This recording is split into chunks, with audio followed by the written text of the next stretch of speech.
करेंगे calculation of average month. Calculation of average month, sometimes हम क्या करते हैं, being a partner of the firm, कभी कभी हम बिगिनिंग ऑफ एवरी मंथ पे विथड्रॉ करते हैं, कभी mid of every month and कभी end of every month. For example let it be कि अगर हमने पैसा विथड्रॉ करा है 1 April of every month, 1 May of every month, 1 June, अगर हम सिंपल मेथड यूज करेंगे तो हमें 1 अप्रैल से पहले 12 महीने का निकालना पड़ेगा, फिर मई से लेके फिर 11 महीने का इंटरेस्ट निकालना पड़ेगा, फिर जून से हमें 10 महीने का निकालना पड़ेगा, जो कि एक बहुत ही लंबा प्रोसेस हो जाएगा। उसके लिए we use average month calculation method. उसमें हम क्या करेंगे, जैसे एक एवरेज मंथ निकालते हैं हम, एवरेज मंथ निकालने का फॉर्मूला होता है months remain left after first drawing plus months remain left after last drawing divided by 2। अब इसको फॉर्मूले को यूज कैसे करना है, let it take an example. जैसे फॉर एग्जाम्पल अगर हम लेते हैं beginning of every month, beginning of every month मतलब हमने फर्स्ट पैसा ड्रॉ किया 1 अप्रैल को और लास्ट ड्रॉइंग हमने करी 1 March. Clear? According to formula months remain left after first drawing, you have to calculate that कि 1 अप्रैल को अगर हमने पैसा निकाला है तो 1 अप्रैल को भी मुझे कैलकुलेट करना है। तो कितने मंथ रह गए इसके बाद, 1 2 3 4 5 6 7 8 9 10 11 and 12 months left after first drawing is 12 plus month remain left after last drawing. अब कितने महीने रह गए, जब मैंने साल के आखिरी बार, यानी कि मैं हर महीने पैसा निकाल रही हूँ, मैंने जनवरी में भी, मैंने अप्रैल में भी निकाला, मैंने मई में भी निकाला, मैंने जून में निकाला, जुलाई अगस्त सब में निकाला, लेकिन आखिरी बार मैंने कब निकाला, सेशन को खत्म होने से पहले आखिरी बार मैंने पैसा निकाला 1 मार्च को।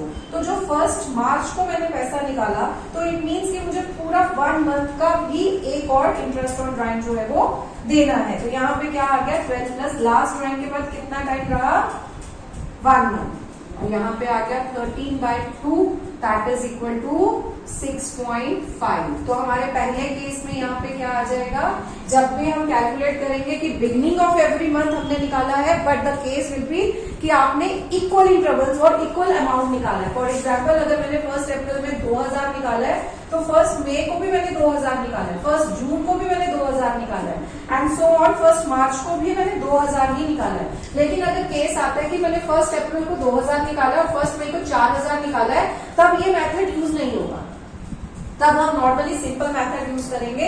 अब सेकेंड केस देखते हैं कि जब हम मिड ऑफ एवरी मंथ में निकालते हैं, अगर हम मिड ऑफ एवरी मंथ में निकालेंगे तो इट मीन्स हमने कैसे निकाला है कि लेट इट बी कि हमने 1 अप्रैल की जगह हमने 15 अप्रैल को निकाला है, वही हमारा मिड बनेगा। और लास्ट ड्राइंग जो है वो हमने कब करी है, 15 मार्च को करी है। ठीक है, तो 15 अप्रैल से लेके मार्च एंडिंग तक हमारे कितने मंथ्स होंगे। देखो जब हमने अप्रैल के 15 अप्रैल को निकाला है पैसा, तो इसका मतलब है कि 15 दिन का इंटरेस्ट हम नहीं देंगे, सिर्फ 15 डेज का इंटरेस्ट देंगे। तो यहाँ के 15 डेज प्लस ये मंथ पूरा, ये मंथ पूरा, ये मंथ पूरा, आगे सारे मंथ पूरे होने वाले हैं। तो पहले कैलकुलेट करेंगे कितने मंथ्स है, 1 2 3 4 5 6 7 8 9 10 11 और इसके 15 डेज मतलब 0.5, तो यहाँ पे कितना हो जाएगा 11.5 प्लस जब मैंने लास्ट ड्राइंग करी है वो कब करी है, 15 मार्च को।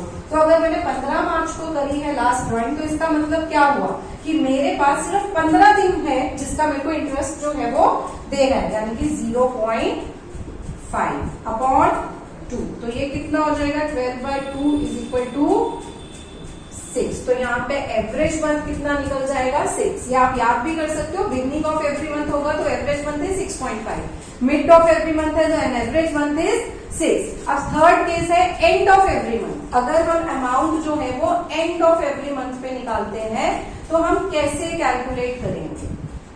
मेथड बिल्कुल सेम है, एंड ऑफ एवरी मंथ मतलब कि अब हमने यहाँ पे एंड ऑफ अप्रैल में निकाला है, end of April plus end of March. अगर हमने एंड ऑफ अप्रैल में निकाला, इट मीन्स कि हमें अप्रैल का तो इंटरेस्ट भाई देना ही नहीं है। हम क्यों देंगे? क्योंकि हमने तो एंड में निकाला है। तो अप्रैल के आगे के मंथ कैलकुलेट करेंगे, 1 2 3 4 5 6 7 8 9 10 11, दिस विल बी 11। और लास्ट में एंड ऑफ एवरी मंथ का मतलब है कि मैंने मार्च के एंड में निकाला है। अगर मैंने मार्च के एंड में निकाला है तो मैं मार्च का भी इंटरेस्ट क्यों दूंगी? उसके बाद तो नया सेशन शुरू हो जाएगा। तो मार्च के अगर एंड में निकाला है मेरे को, तो इट मीन्स कि मेरे पास तो इसके बाद कोई मंथ बचा ही नहीं, तो हम इस केस में 0 लेंगे। तो यहाँ क्या आ जाएगा, 11/2 इज इक्वल टू 5.5। तो यहाँ पे क्या आ जाएगा, 5.5।